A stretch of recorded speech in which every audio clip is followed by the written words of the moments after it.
Drive through the suburbs of Atlanta, Houston, Phoenix, or Denver, and the picture is the same every time. Strip malls, parking lots, four-lane arterials, subdivisions named after the nature they replaced. The suburb as America built it after World War II is one of the most thoroughly replicated environments on Earth. Chicago built something different.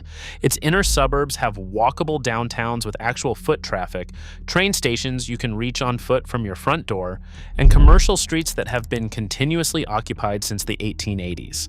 The kind of suburb that urban planners today spend billions of dollars trying to build from scratch and mostly cannot. The reason Chicago's suburbs are different from almost every other metros comes down to one decision made over and over again in the late 1800s. Build the train station first, then build the town around it. The man who first proved this could work was Frederick Law Olmsted, the landscape architect who also designed Central Park. In 1869, he was hired to design a community 6 miles west of Chicago on 1,600 acres of flat farmland. He put the railroad station at the center. He laid out curving streets, parkways, village greens, and homes set back from the road. He designed everything else around the assumption that residents would walk to the train. He called it Riverside. It became the first planned suburb in the United States, a national historic landmark, and the template for American suburban development for the next century. Every planned suburb in America, good and bad, is in some sense a descendant of this one. The design that urban planners are now spending billions of dollars trying to recreate from scratch in Arlington and Bellevue and Walnut Creek was sitting 6 miles west of Chicago in fully realized form in 1870. Most people have never heard of it. The communities that followed Riverside over the next 50 years applied the same logic. A developer would identify a station location on one of the rail lines radiating outward from Chicago, lay out a grid of streets within walking distance of the platform, place homes and commercial buildings along those streets, and sell the lots on the premise that residents could commute by train to downtown while living somewhere quieter. The design was not a philosophical choice. It was a practical constraint. Before the automobile, proximity to the station was the only thing that made a suburb viable. Nobody was building walkable streets because walkability was a planning philosophy. They were building walkable streets because walking was the only way to get to the train. In 1877, the railroad was running 39 trains a day between Oak Park and Chicago, not 39 trains per week, per day. This was years before the automobile, decades before anyone was planning highways, and that service level built a neighborhood that still functions on the same logic in 2026. The key structural decision was the street grid, Chicago's own grid, centered at State Street and Madison Street, with 800 address numbers equaling 1 mile, extended outward into the suburbs, shorter blocks, more intersections, multiple routes between any 2 points. This is the opposite of what post-war suburban development produced, the cul-de-sac and the arterial road, where every journey funnels onto one large street because there is no other option. The railroad suburbs built before the car had no reason to make that choice, and so they did not. When the car arrived, it found a street network that could accommodate it without being completely reorganized around it. The pattern was already fixed. This also meant that when shopping centers and office parks started pulling economic activity away from downtowns in the 1960s and 70s, these suburbs had something most American suburbs did not: a pre-existing commercial core within walking distance of a train station that people were already in the habit of using. The downtown did not disappear because the street network and the transit line made it persistently useful. You can still walk from the Evanston CTA station to a dozen restaurants on Davis Street without crossing anything that feels like a parking lot. Walk through Evanston today, or Oak Park, or Hinsdale, and you feel this without necessarily knowing why. The streets are a certain width, the distances are a certain scale. The blocks are short enough that crossing them takes a minute rather than 5. None of this was designed with 2026 in mind. It was designed for the technology of the 1880s, and that technology happened to produce a walkable environment that the technology of every decade since has failed to replicate deliberately. Metra operates 11 lines with 242 stations stretching 487 miles across the Chicago metro region. It carried approximately 38 million riders in 2025, with about 167,900 riders on a typical weekday as of the fourth quarter of 2025. It is the largest commuter rail system outside the New York City metropolitan area. The L, Chicago's rapid transit system, extends directly into the closest suburbs, with the green, blue, pink, and purple lines reaching Oak Park, Evanston, and Forest Park.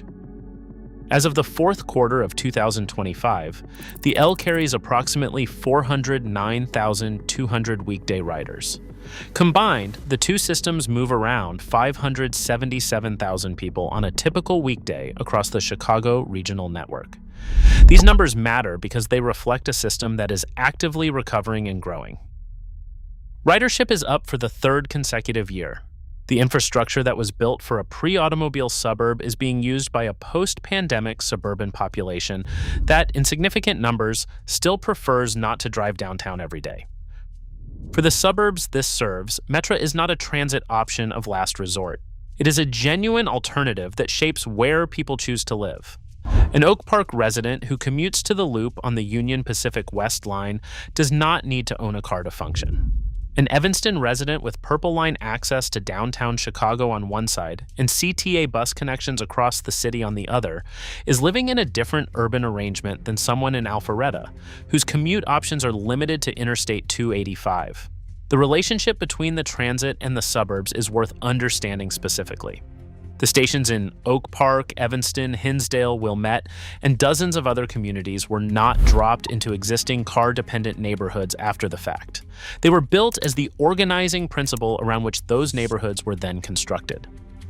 Commercial density, residential density, and public space all concentrated within walking distance of the platform because that was the only design logic available at the time. That relationship cannot be retrofitted into a suburb that was built around parking lots. It has to be inherited from one that was not. This is why the comparison to Atlanta's suburbs is not just an aesthetic argument. Alpharetta, north of Atlanta, grew in the 1980s around highway corridors and office parks in single-use subdivisions. The jobs and the housing are in different places. Getting between them requires a car. There is no station around which a walkable downtown organized itself because there was no station. The car arrived first and the suburb arranged itself around the car. Chicago's inner suburbs had the opposite problem. The station arrived first and the suburb arranged itself around the station. And by the time the car arrived, the arrangement was too embedded to be fully undone. In retrospect, this turned out to be the better problem to have. Oak Park is probably the clearest single example of what this inherited design produces.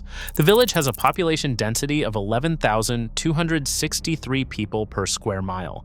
That is denser than the majority of American cities, achieved in a suburb of approximately 53,000 people, with tree-lined streets and single-family homes and a downtown commercial district that actually has foot traffic on a Saturday afternoon.